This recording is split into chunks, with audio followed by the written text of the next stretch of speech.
Bonjour à vous et bienvenue dans cette 4e émission. Aujourd'hui, j'ai envie de vous parler de comment est-ce que je comprends ce qu'est un compromis, ce qui sous-tend tout cela. Alors encore une fois, ce que je vous dis, ce que je partage avec vous n'engage que moi et je vous demande de ne prendre que ce qui résonne comme étant juste à l'intérieur de vous ou ce qui peut vous faire cheminer. Alors, dans l'expression « oui, mais », moi j'entends à la fois une acceptation, qui est dans le « oui », et à la fois une forme de rébellion d'une énergie qui pourrait être je garde quand même le pouvoir et je ne te donne pas tout le pouvoir, et du coup, qui pourrait être une énergie de rébellion, qui se cacherait dans le « mais ». C'est vrai que quand on dit « oui », c'est sans condition, c'est une acceptation totale. Et le « mais », pour moi, vient annuler le « oui », ou en tout cas mettre une distance, mettre des négociations à l'intérieur. Et du coup, quand je le visualise, je le vois comme un bug, comme quelque chose qui empêche 2 pièces de s'ajuster parfaitement. Et tout ça me fait penser à l'énergie de la peur et à l'énergie de la colère. Alors je vais vous expliquer les images que je vois et ce que je ressens par rapport à tout ça. À la naissance, il est admis, notamment en psychologie, quand on parle des émotions, que la peur et la colère sont les émotions qui arrivent en même temps, et ce, dès la naissance. Je suis en train de revisiter un petit peu ces enseignements et je suis de plus en plus certaine que l'émotion qui arrive en tout premier, lorsque nous commençons à respirer sur cette terre, eh bien, c'est la peur. La peur parce que nous ne connaissons pas ce monde dans lequel nous arrivons et parce qu'il est complètement différent du monde duquel nous venons. Alors, nous venons de passer grosso modo 9 mois à l'abri dans un univers dans lequel nous flottons, dans lequel nous n'avons pas besoin de faire d'efforts pour respirer. Mais au-delà de ça, nous venons d'un monde multidimensionnel et nous avons décidé, à un moment ou à un autre, de déléguer une partie de nous sur le plan terrestre pour aller vivre l'expérience de la dualité. La dualité va avec la séparation. Une expérience duelle est une expérience où l'on va rencontrer l'autre tout en se sentant séparé de l'autre.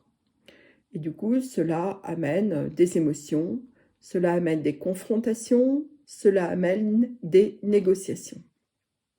Alors, si je repars de l'énergie de peur que nous ressentons très fortement dès la naissance, eh bien la peur nous parle de non-sécurité et de non-unité et de séparation.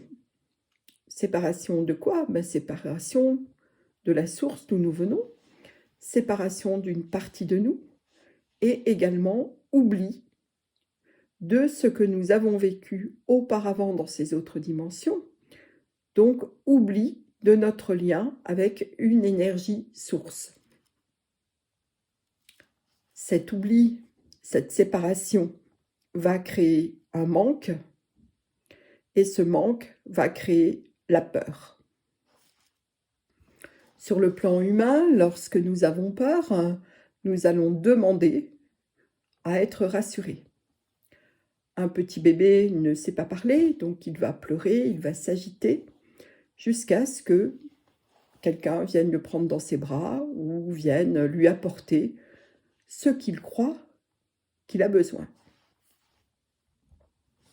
Alors, sur le plan humain, les besoins d'un bébé sont de manger, de boire, d'être pris dans les bras, d'être câliné, de se sentir aimé, accueilli dans un environnement agréable et dans lequel il se sent reconnu.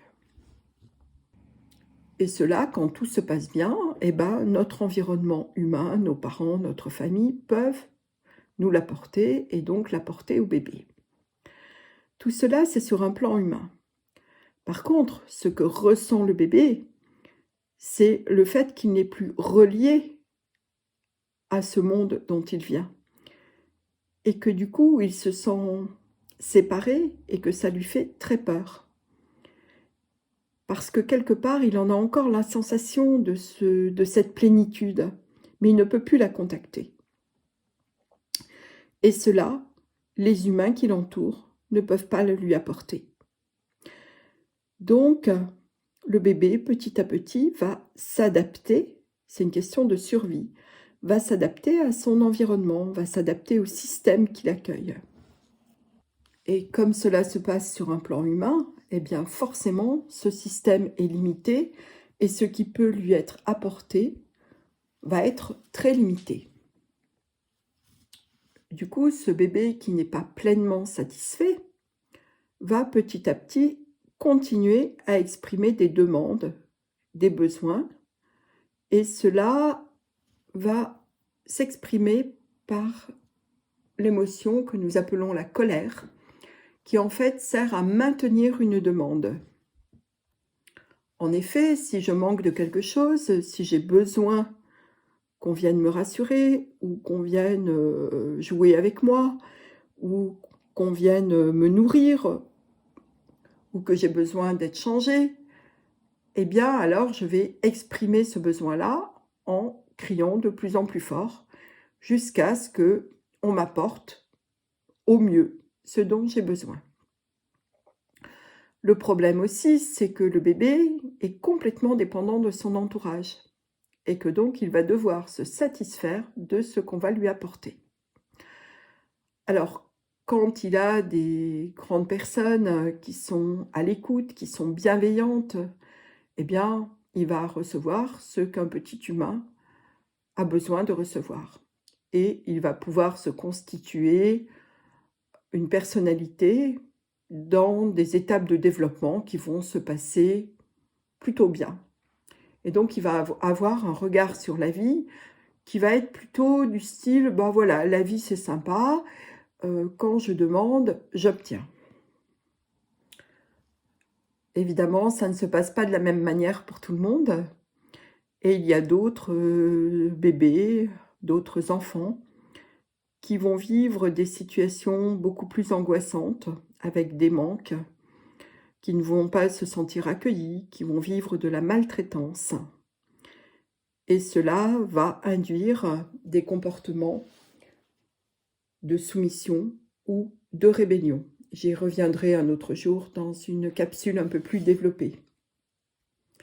Mais ce qui m'intéresse là pour le sujet d'aujourd'hui, c'est justement cette ambivalence entre, pour continuer à vivre et à me développer sur cette terre, parmi les personnes qui m'entourent, dans cet environnement, dans ces systèmes, à la fois je dois demander et à la fois je dois m'adapter. Mais du coup, je reçois jamais absolument, de façon absolue et pleine, ce dont j'ai besoin. Et du coup, au fur et à mesure des mois et des années qui passent, eh bien, je ne sais plus exactement ce dont j'ai besoin. Puisque mon fil conducteur, ma reliance aux autres univers dont je viens, ma reliance à toutes les parties de moi, a été coupée. Au début, ce fil conducteur, ce fil d'Ariane, est très très présent dans la vie d'un enfant, en tout cas d'un bébé. Et petit à petit, étant donné que son environnement est en 3D, donc dans une dimension très dense, eh bien, il va oublier cela. En tout cas, ça va se distendre, voire même se pointiller. Et il va chercher, du coup, à recevoir parmi ceux qui est à sa disposition. Et ce qui est à sa disposition, eh bien, c'est le monde extérieur. Au fur et à mesure de ces étapes de développement, il va ressentir qu'il n'est plus dépendant complètement de son entourage, mais qu'il existe en tant que personne différenciée. C'est au moment où l'enfant va dire « je ». Et à partir de ce moment-là, eh bien, il va vouloir prendre sa place. Moi, j'ai raison. Sous-entendu, toi, tu as tort. Il va commencer à vouloir exister en tant que personne, et c'est ce qui nous est demandé hein, quand on est sur Terre, et du coup à vouloir s'affirmer, et plus on s'affirme, plus on se différencie de l'autre, et plus on peut s'opposer à l'autre. Et avec ces deux forces, ces deux énergies, je m'oppose à l'autre, je me différencie de l'autre, et plus je me différencie, plus je dois affirmer qui je suis. Mais en même temps, plus j'affirme qui je suis, plus je ressens les limites d'un système qui me dit comment je dois être. Alors ces systèmes, ils sont multiples. Il y a déjà l'école, il y a aussi tout ce qui est environnemental, il y a les obligations auxquelles, certes, nous devons nous soumettre parce que nous vivons dans une société et qu'il y a un minimum de règles à prendre en compte pour vivre ensemble. Mais il y a également toutes les limites de ces systèmes, à commencer par la famille dans laquelle nous vivons. En fonction du lieu où nous vivons, en fonction de, je ne sais pas, l'économie, en fonction de la situation économique, en fonction de la géographie, en fonction de la topographie, en fonction du mode de vie des parents, eh bien tout cela nous formate et fait que nous nous adaptons. Donc toute notre vie, nous allons osciller entre adaptation et rébellion. Cela, quand c'est dans le meilleur des cas, eh bien on arrive à peu près à tracer son petit bonhomme de chemin. Mais ce cheminement, nous le faisons toujours sur la base de qui je suis et qui est l'autre, qui amène à des compromis. Et ces compromis ne sont pas toujours satisfaisants. Ils peuvent réveiller en nous de la colère de toujours devoir composer avec, et du coup de ne jamais être soi-même. À ce moment-là, nous pouvons ressentir de la colère, et en même temps, nous pouvons ressentir de la peur d'être rejetés si nous ne nous adaptons pas. Et plus nous nous coupons de notre énergie de vie, plus nous nous coupons de cette colère saine qui veut dire « j'existe et j'attends que l'autre reconnaisse que j'existe et je continue à avancer », en fait, la colère, pour moi, c'est comme l'énergie du printemps. C'est-à-dire que, voilà, c'est la vie. C'est la vie et toutes les petites fleurs sortent, toutes les feuilles des arbres sortent.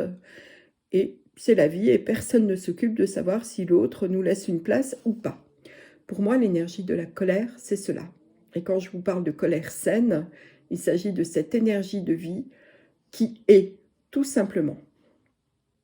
Or, dans notre monde d'humain, eh bien, nous n'avons pas la possibilité de laisser notre énergie de vie jaillir sans se préoccuper de l'autre.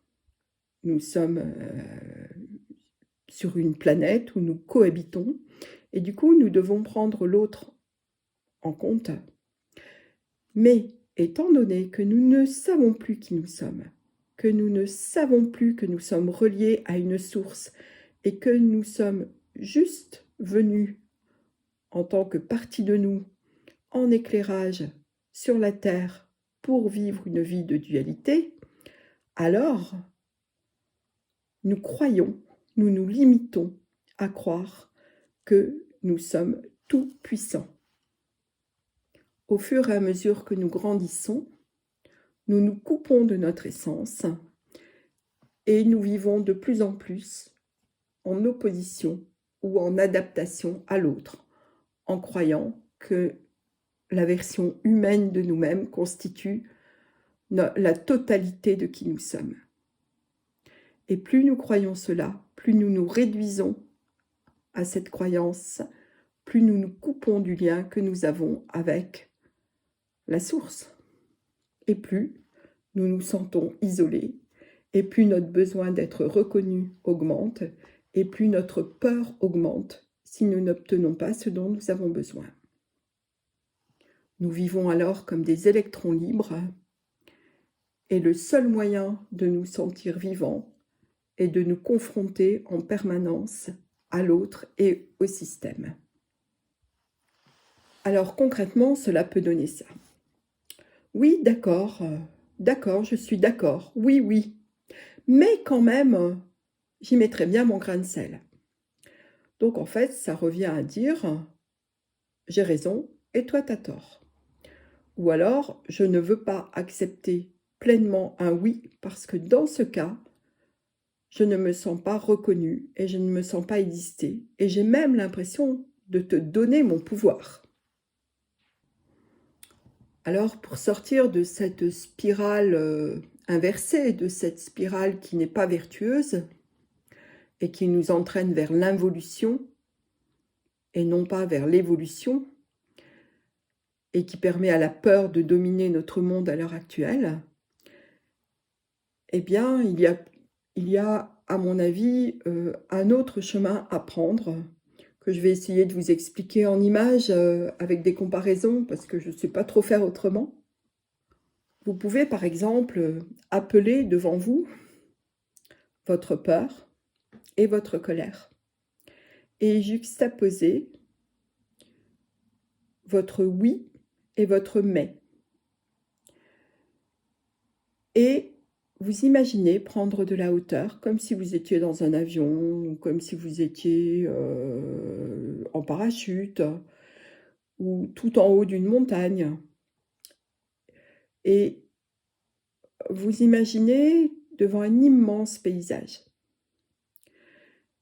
Et du coup, vous pouvez imaginer qu'une partie de vous est restée sur le tout petit chemin que vous voyez tout en bas, et qui est complètement entrelacé dans d'autres chemins que vous ne pouviez pas voir quand vous étiez vous-même sur la Terre. En prenant de la hauteur, de l'altitude, votre champ visuel s'élargit et vous pouvez voir un paysage global.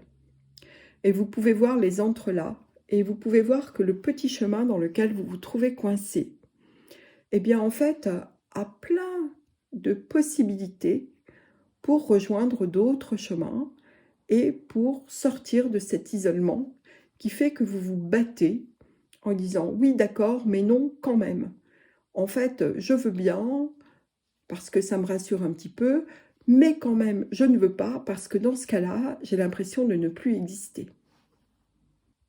En regardant ce paysage du haut, vous en mesurez la limitation que vous avez mise quand vous vous trouvez coincé sur votre petit bout de chemin tout en bas.